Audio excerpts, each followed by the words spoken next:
We designed EYEMKR, which is different from the places that we practiced at before, where it did feel more clinical. But we're like, no, let's make this a space where, for one, kids can come in and we have an eyeball light that shines on the ceiling and it spins around, and we have glitter and sparkles and pillows that, they can draw on, but just to make it a comfortable space so these kids can, and even adults too, enjoy it as well. But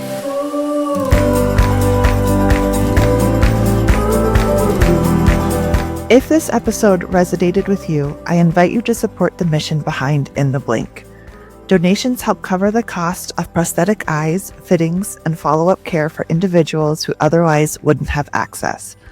Because dignity and identity should never be a luxury. Please visit www.intheblinkltd.com to donate and learn more.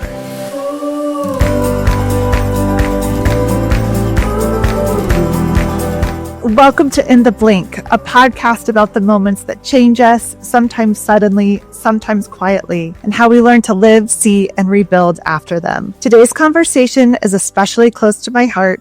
I'm joined by Hannah and Dylan Bond, the founders of EYEMKR, custom prosthetic eye makers whose work blends legacy, art, and deep humanity. They don't just make eyes, they help people feel seen again. Welcome, you guys, to In the Blink. I'm so happy to have you here. I have been wanting to do a podcast about this subject, and it just felt so good when we connected at our One Eye conference. I think it was about a month ago today. So welcome. And I wanted you guys to just take us back to when you first realized that making prosthetic eyes wasn't just a skill, but it was a calling for both of you.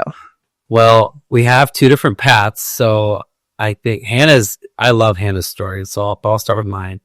So for me, getting into the eye business, prosthetic eye business, it felt like a calling because I was on a completely different journey before I even felt like this was a possibility. So at the time when I made the leap, or right before I made the leap, rather, I was working as a financial advisor for Edward Jones. And so I felt like my trajectory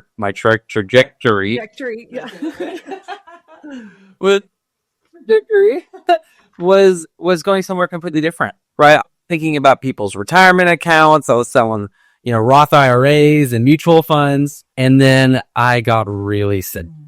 So I got diagnosed with Crohn's disease. And it took, I want to say, almost a year to even get diagnosed.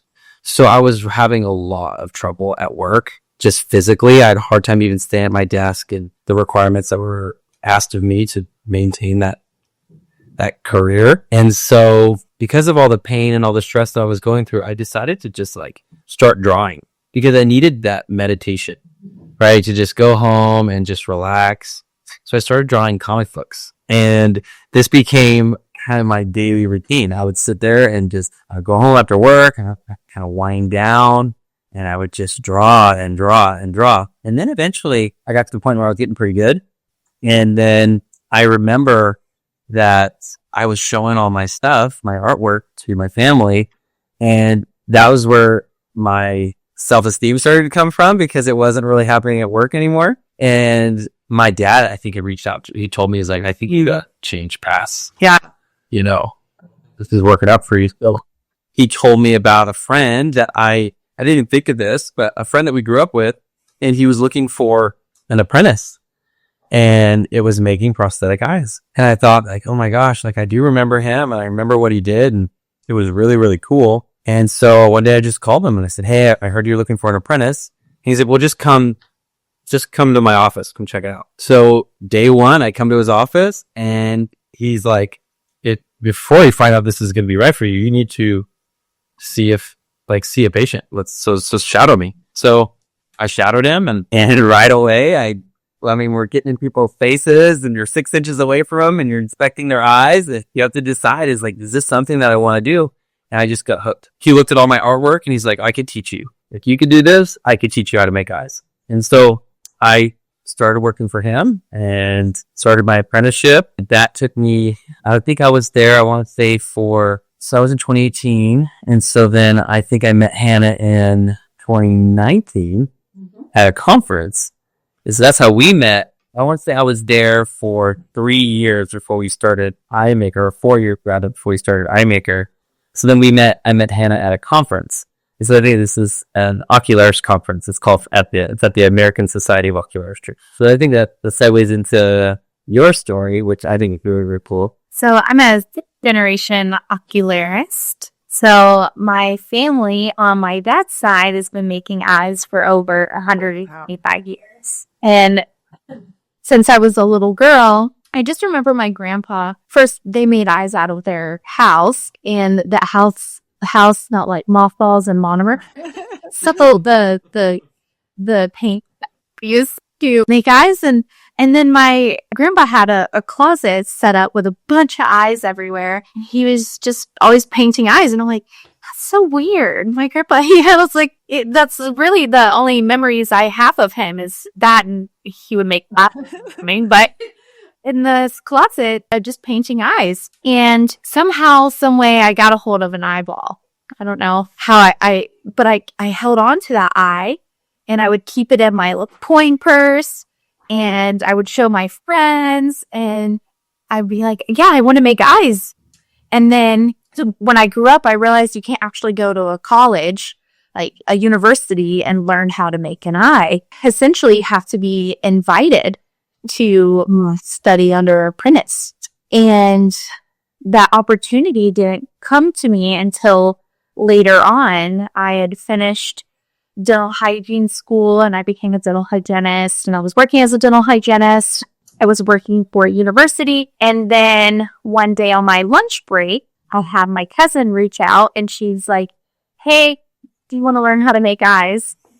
And I was like, of course, like, this is what I really wanted to do. I feel like going into the dental world was as close as I could get to making eyes. So yeah, that day, I pretty much after lunch, my whole life changed as far as like, I was working for university, had a good job, XYZ, and then I quit, and then I ended up moving in with my aunt and my cousin, and they were teaching me how to make eyes. And so, yes, in 2019, I went to my first official ocularist conference where, there was people from Canada, all over that met. Dubai, Australia, they're everywhere. So ocularists all over the world come and do presentations, and then we take exams. It's under the American Society of Ocularistry. That's who the conference was with. And yeah, that's where I met Dylan. And yeah, basically it was, we just kind of caught eyes at each other. I don't know. And I don't know how much I retained from that. It was love at first sight for you too? Yes, exactly. I was just sharing a little bit about my story with Dylan and how I got into it. Anyways, the conference was about 2 weeks. And after that 2 weeks, we realized we're like, oh yeah, we're getting married. It was one of those moments where my whole life had changed. I had just, changed my career. I just started this apprenticeship with my family. And then I went back to my family and I was like, I'm moving to California. And that boy at the conference. And yeah, a lot of things changed in my life. I was around 25 years old, 25, 26. So moved to California, got married to Dylan. Then I went back to dental hygiene just a little bit, just because of after I'll move and then eventually I started learning the same place that Dylan was learning at. And then the COVID thing happened. And so that threw a whole nother curveball into our plans. Turns out you can't plan anything. It really does. Wait. Yeah, it's like, okay, well, it's nice to know where you're headed, but... Well, to our point about a calling, yeah, that's where I think like our story kind of lands, is it does feel like a calling because all these crazy things happen and you end up in this place that you didn't really feel like you were going to be. So of course it feels like a calling because I like to play this route. I never thought this was going to happen. Yeah. So then COVID happened, in the place that we were learning, it just didn't work out. Things shut down. And so Dylan and I, we basically looked at each other and we're like, we've spent all these years practicing this skill, and this is how we met. And then of course, like, we prayed about it and all that stuff. But then it was like something inside was like, no, you have to keep going. So I remember we have this red composition notebook. We would walk to the park and we would sit down under like a tree and just like write down our plans. Like, how do we make this happen? Like a risk-free business plan. Yeah. We had no tools. It was just like, we're crazy for doing this. But that feeling, that calling inside was just so strong. And yeah, then EYEMKR was born, and we've just been nurturing EYEMKR, and it's a homegrown business. We developed a new process of making eyes for people all over the world, which has been, we were inspired, and so we just kept going with it. I have so many questions for you about that. And I'm thinking maybe we'll go back to it. I'm not sure, but I'm inspired by your story, and I love your partnership with each other. And a question I have for you is, what do you guys think is most misunderstood about your profession, about being an ocularist? I would say, it depends on who we're talking about, but the thing that would be probably misunderstood is even just the process in general. Yeah. People are so curious and they're like, how? And so that even, Dylan and I, we run into this all the time, when we tell someone what we do, and then that question, like, how do you do it? What's the process? What's the material made out of?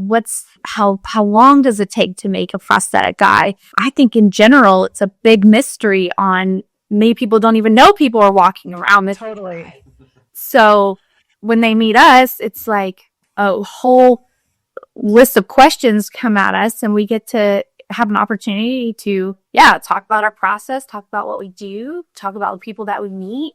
Well, I feel like people misunderstand. It does seem like I found a lot of people think you guys are doctors and are like, That's a big one. That's a big one.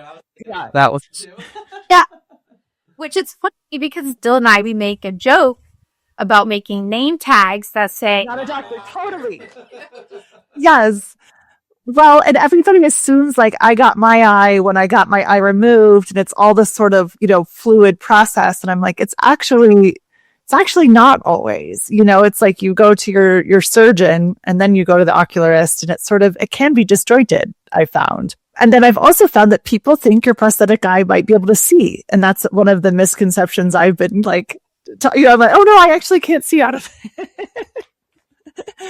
So yeah, we're not, it's nothing. We just make a pretty piece of plastic, and we're just, we're just really good at painting and sculpting, but I wish that would be cool one day. Yeah, we hear that often. Right? I'm like, I know, I wish. But honestly, what you guys do is really life-changing for the people that get the eyes. And I was just wondering if you could speak to a moment where you had somebody come in where you really saw a difference in their overall demeanor or a big change once they received their eye.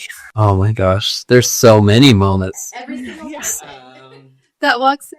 I think the kiddos though makes a big deal. Like it's a big deal working with the kids. That's always like a life-changing experience, and happens so often that you feel like your life keeps getting blessed from these experiences, because you have these little kids that are 4, 5, 6 years old that are coming to you, and they're not really sure what's going on, and maybe a little nervous and scared, and they're dealing with some anxiety and fear.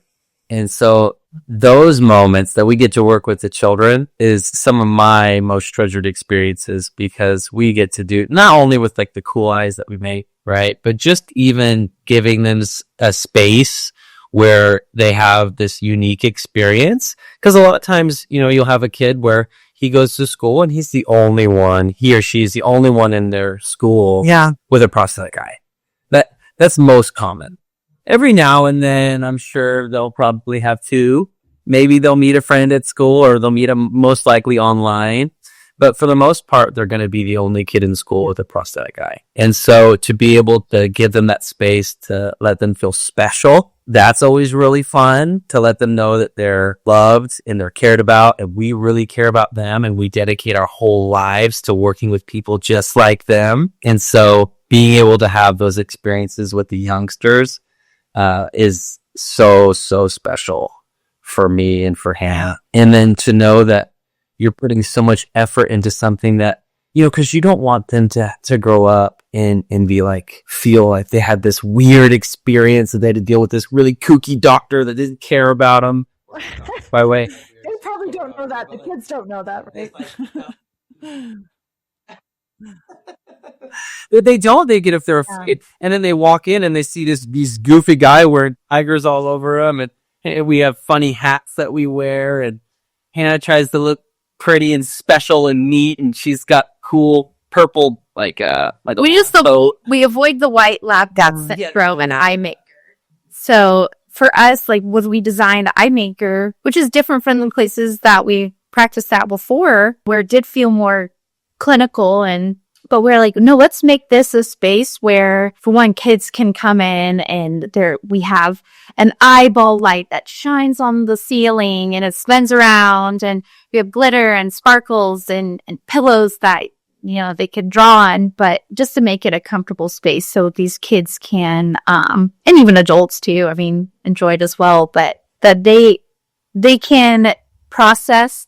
A lot of these kids go through medical trauma too, especially at a young age. So whenever they come see us and they're like, oh, that was fun. I love going to EYEMKR. And then they come back and want to give you a hug, and it just feels good. So yeah, the kids are special, but to be honest, every person, and we've been very lucky at EYEMKR.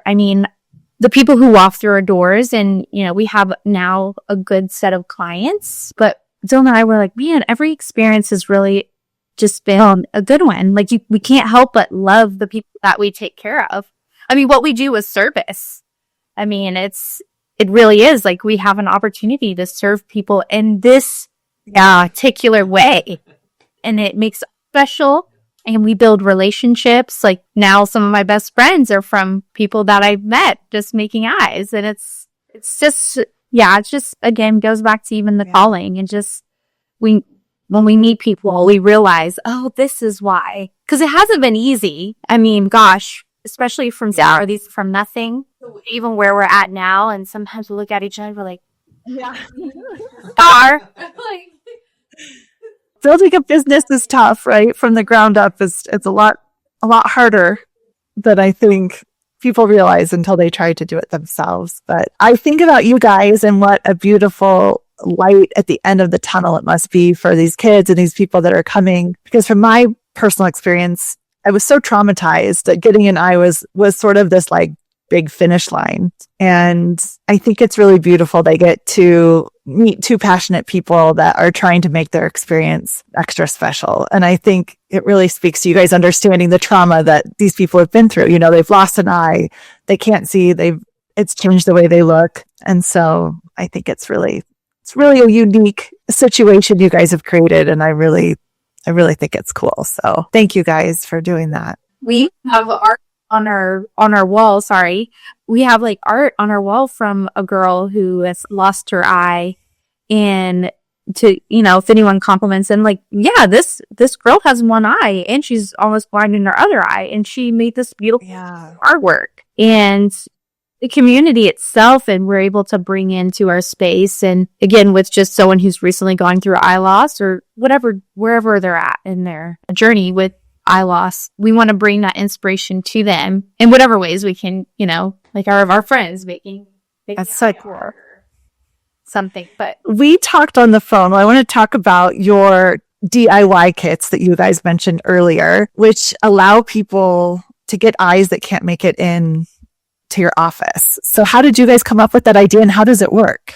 Well, so it was this whole process was born out of necessity, right? So the ocularist that we were working with prior, he moved out of state. And so we needed a place to operate. And so we ended up moving to a smaller town, which didn't have a larger population. right? And so we were thinking, man, how are we going to get clients and how are we going to work with them? I mean, we live in this small town now. And so Hannah brought it up, like, well, what if we do like, when they make, because she's in the dental field, right? She comes from a dental background and has all about, and a lot of the processes that we quite similar, right? Dental and ocularistry actually share some interesting ancestry. So we have a lot of similar products, or we did at the time, and now dental has changed a little bit. But anyway, she had talked about these molds, the silicone mold kits that you see online,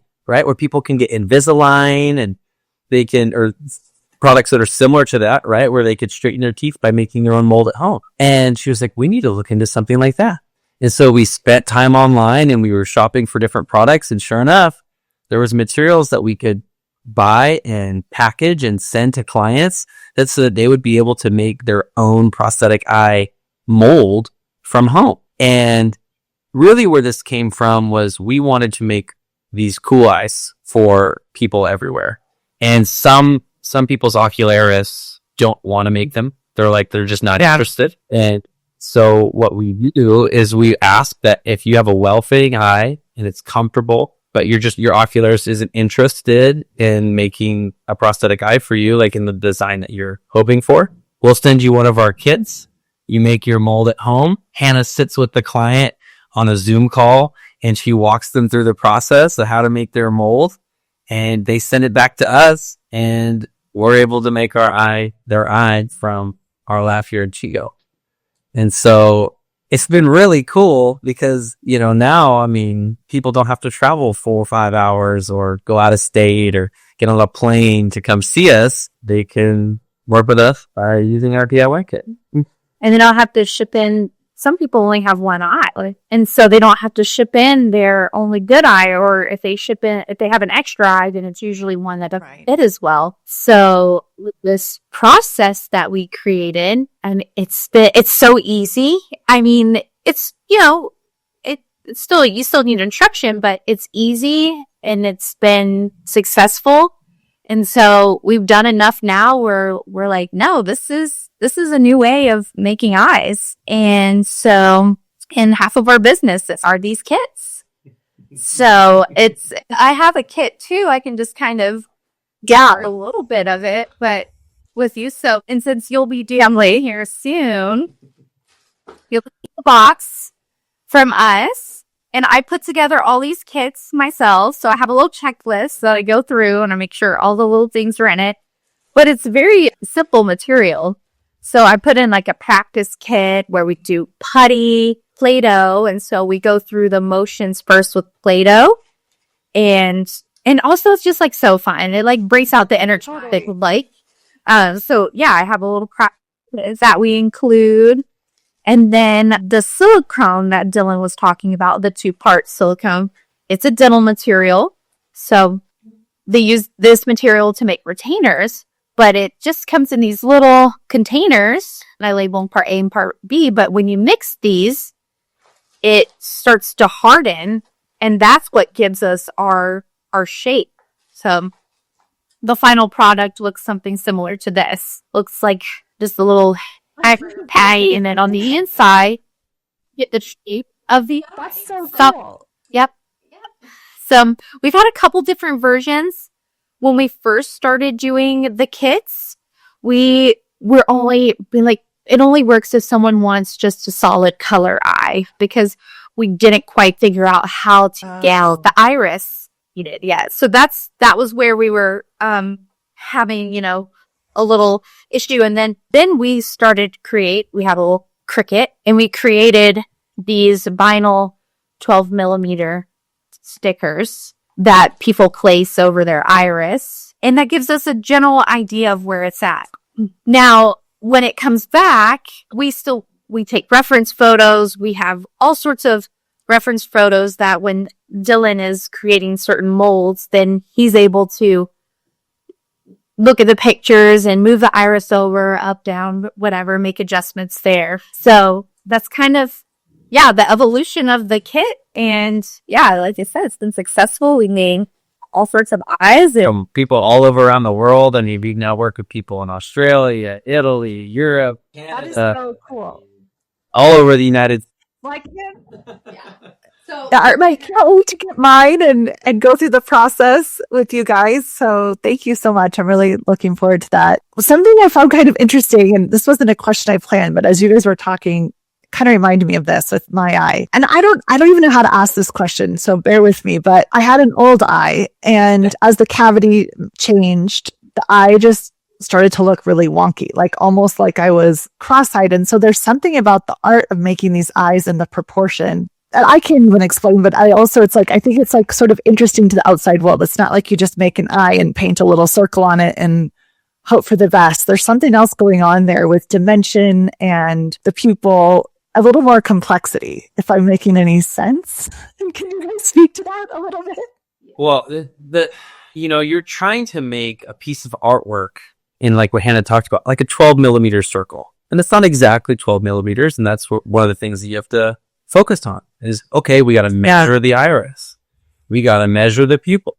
We got to see, not all irises are completely circular. Some are a little bit more elliptical, right? Some are really long up and down. They're not always the same shape. And so, there's so many little tiny details that if you don't try to match or try to create, you miss the effect of someone looking presentable or giving them the confidence that they desire, right? Because without those little details, someone's looking at you thinking, something's not right. And when you walk around and you're wearing a prosthetic eye and you see those looks from people, that affects your confidence, right? And that affects the way you feel. And so we have to really focus on those little tiny details. Does the sclera, does that white part of your eye, does it match? Or is the color completely off? How many veins do you have in your seeing eye? Okay, we got to make sure that we bring those over to the prosthetic side. Okay. Yeah. Where's the pupil located? Sometimes if you put the pupil directly in the center, it makes it look like you're looking past people. So you kind of try to bring it in a little bit. Something maybe people don't notice is that pupils are kind of more, we say up and in. Pupil location matters. Pupil size matters. All these little tiny details we have to focus on to make sure that the product looks in a way that can bring confidence to the wearer. And this is why they do have what's called stock prosthetic eyes, but no two eyes are the same. Every person that comes in, each impression looks different. Each color looks different. It's like a fingerprint. It really is. I mean, there's no such thing as a one size fits all for prosthetic eyes. And the customization, yes, for cosmetics, but also for comfort, for the health of the socket. If someone's wearing an eye that doesn't fit right, it can cause tissue damage. Or their face may not properly develop. So even you mentioning, you have an older eye and it doesn't suit you currently, that's because eyes are constantly changing. And so that's why they recommend replacements. Everyone varies, but generally every 5 years. Well, it's so interesting because I've had so much fat loss behind my eye. I had to get a bunch of fat transfers and then the fat keeps dissolving. And so the cavity is just like kind of constantly changing. And that's something I get a lot of questions about that, like, of course, until this happens to you, don't understand, but the outside world doesn't really get. But then it also leads me to what we talked about a little bit on the phone as well, the problem with insurance and how they don't seem to be covering prosthetic eyes. And I was just wondering if you guys wanted to speak to your experience with that. I think, a lot of times people are maybe hearing they're not a medical necessity. It's more of a cosmetic thing. But I mean, I don't know about you guys, but I don't think people should be walking around with a gaping hole in their face. That's what I tell them. That's what I tell insurance companies. I'm like, it's medically necessary. If you're not wearing a guide, it's assumed. It's brilliant things. It's like, I'm like, of course it's medically necessary. There's a whole species face. And there's a few hoops that we do have to jump through. And even then, so yes, insurance sometimes makes it, sometimes not, but sometimes it makes it very difficult for the person to receive an eye, for us to do our work, for us to stay business. I know sometimes that Dylan and I feel like robbed is the word I'm looking for, but it feels a little that because we want to help people, and so Dylan and I will create an eye, and I'll use a current example that I'm dealing with now. We got the insurance said, yeah, we'll cover the eye. And so we're like, great. All right. So we'll go through and do the process. We file our claim. They come back to us months later and they're like, hey, we're going to pay you not even a fourth of what we billed for. It's basically like, I explained to the insurance person, I was like, this is like us paying to do the work.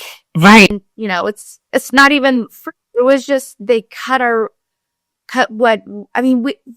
and I, we've really thought about the cost of prosthetic eyes. The material itself isn't what's costly. It's the time and the skill and the years that it takes to have gotten to this point.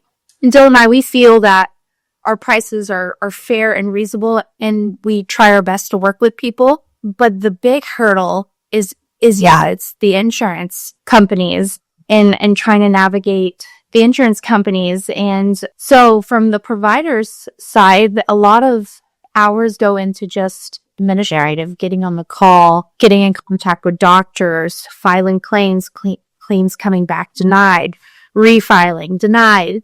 It's a months long process. I mean, sometimes anywhere between 3 months to a year, just really depends. And we have to beg them to essentially like help this person. I mean, we tell them, these people pay monthly for insurance. And so, at first when EYEMKR started, we kind of stayed clear of insurance in general. And then, but the more we realized, even Dylan and I lowering our prices to where they're at, which is, and especially for being in California, prices can range anywhere between 5 to 10,000.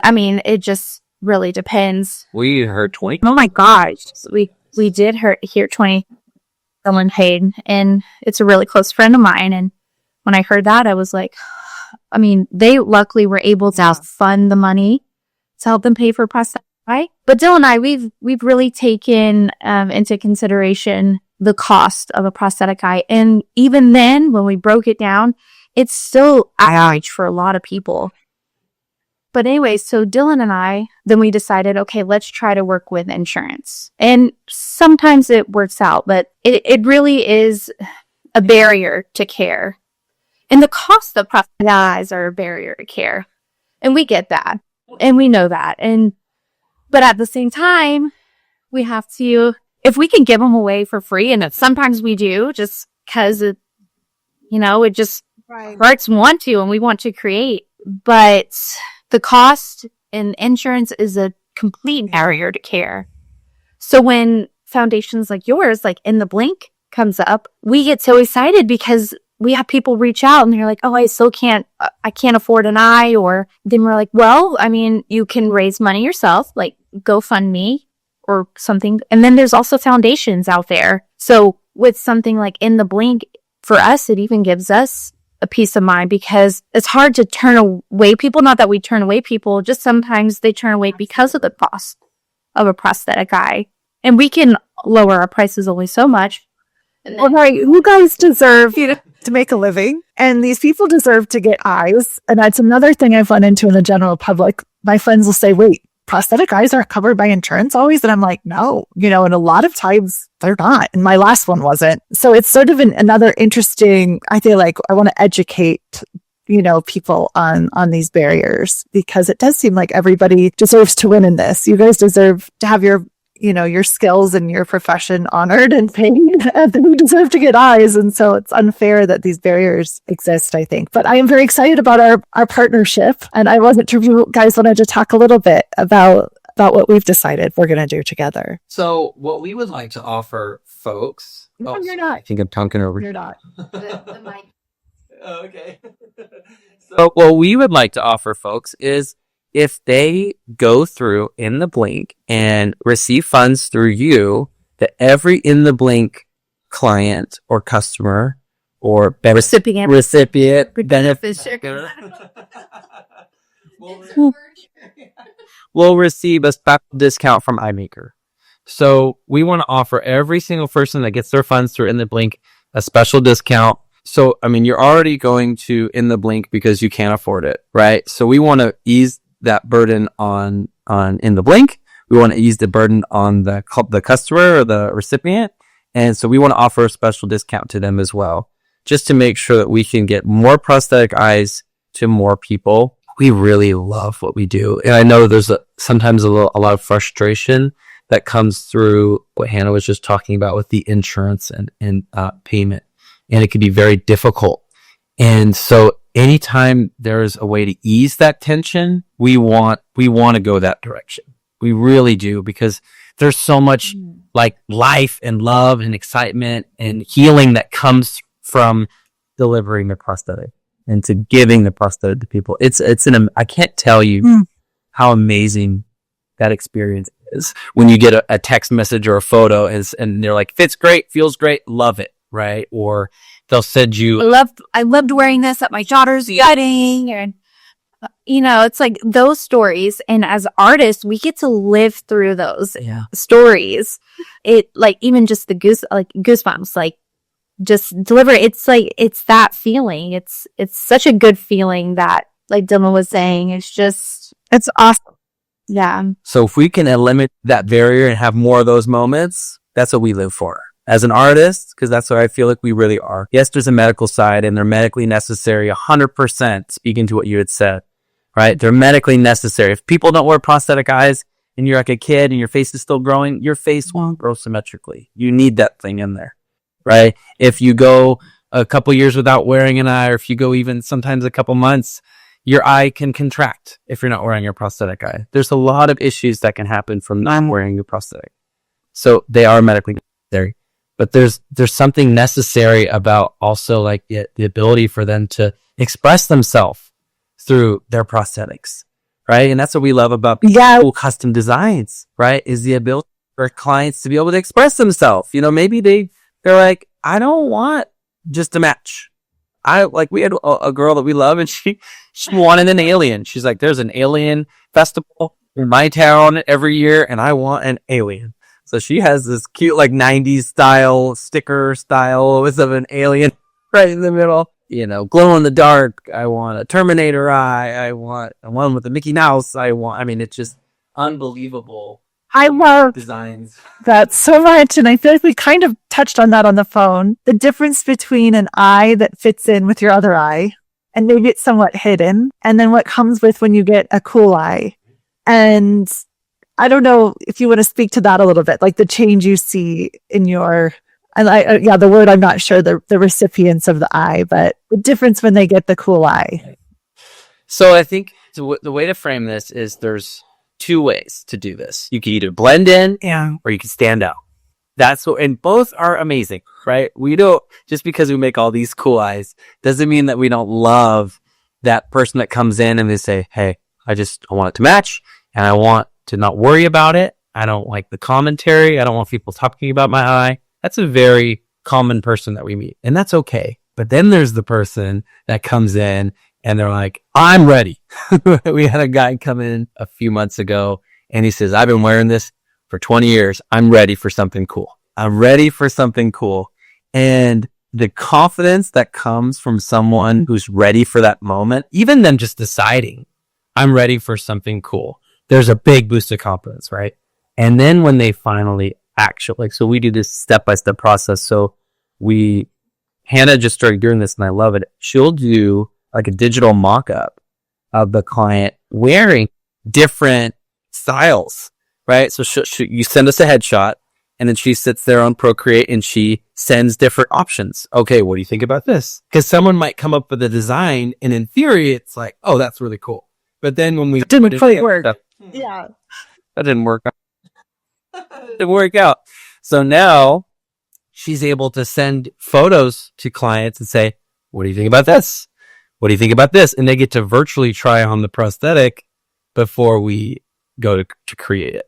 But then when they actually receive that cool eye, Oh my gosh, we see such a boost in confidence from folks because they get to have, they're stopped in grocery stores and they're stopped everywhere. Like they have a million conversations and they'll send us these conversations and messages and say, oh my gosh, you wouldn't believe this person that I spoke with today and they thought it was so cool. And they're the cool kids in school Now they're the cool kids in school. So now we have people.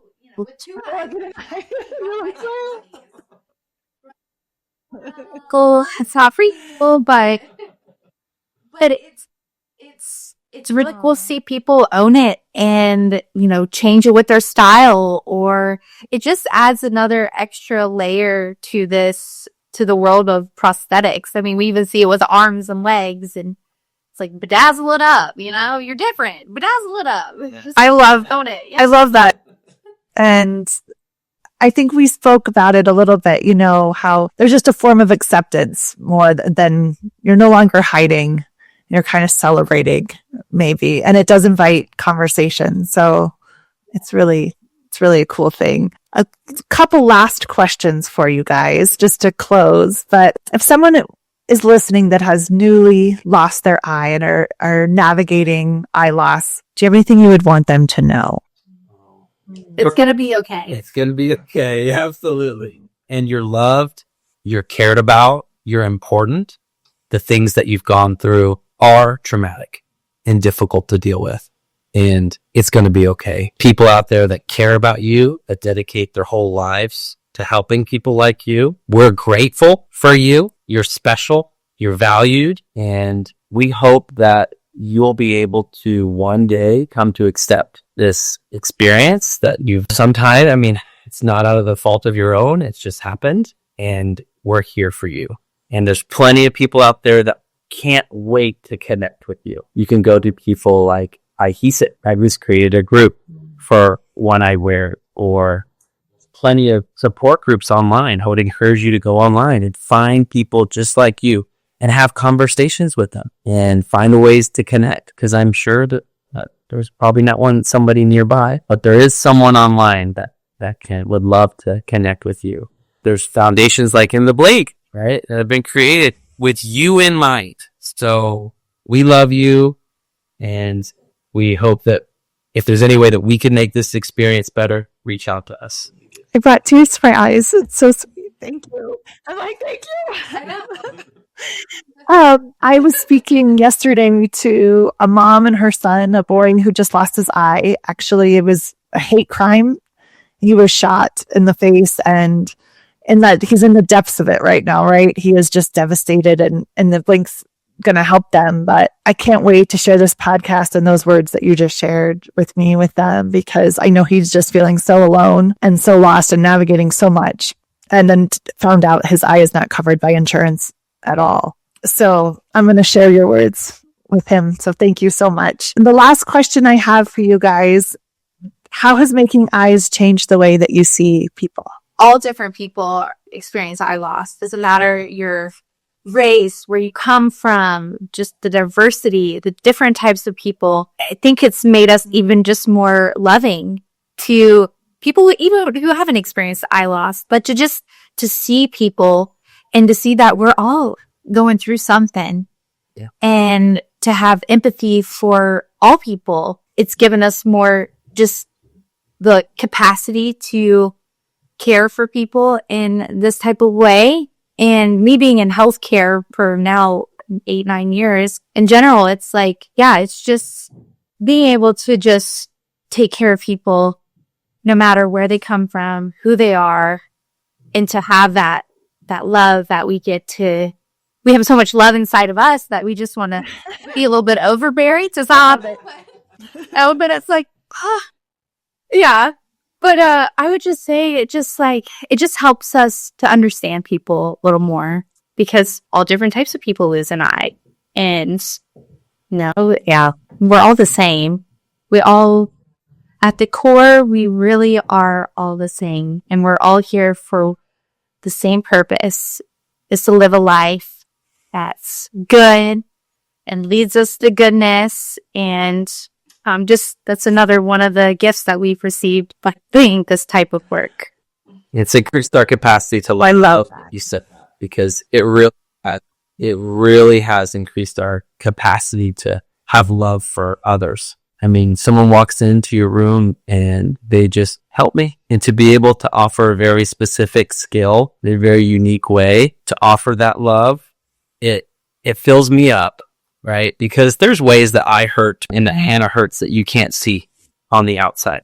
And the people that come in, they have a very specific way that's noticeable that they need to be helped. And it is on the outside. And so I wish that there's times that the ways that I need to be helped sometimes could be seen by others and could be recognized by others.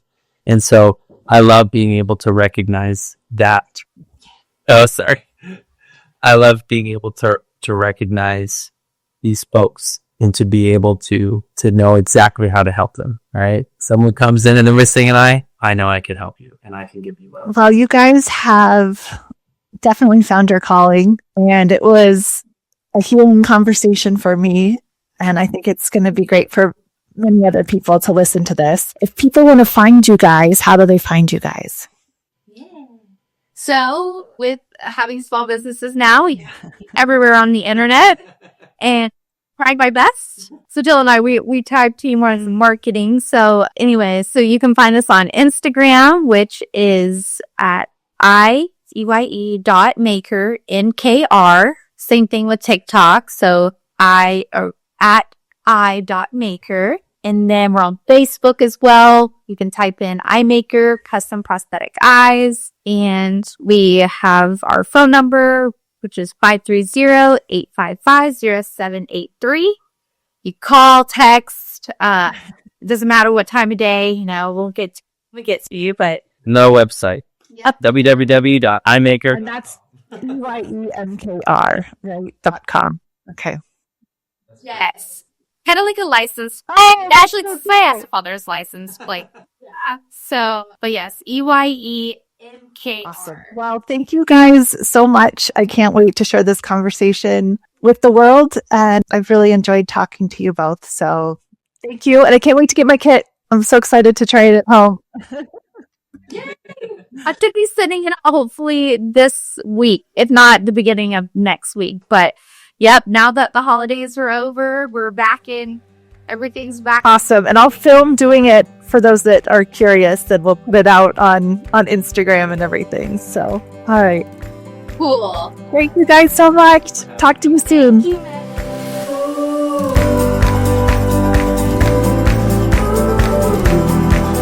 If this episode resonated with you, I invite you to support the mission behind In the Blink. Donations help cover the cost of prosthetic eyes, fittings, and follow-up care for individuals who otherwise wouldn't have access. Because dignity and identity should never be a luxury. Please visit www.intheblinkltd.com to donate and learn more.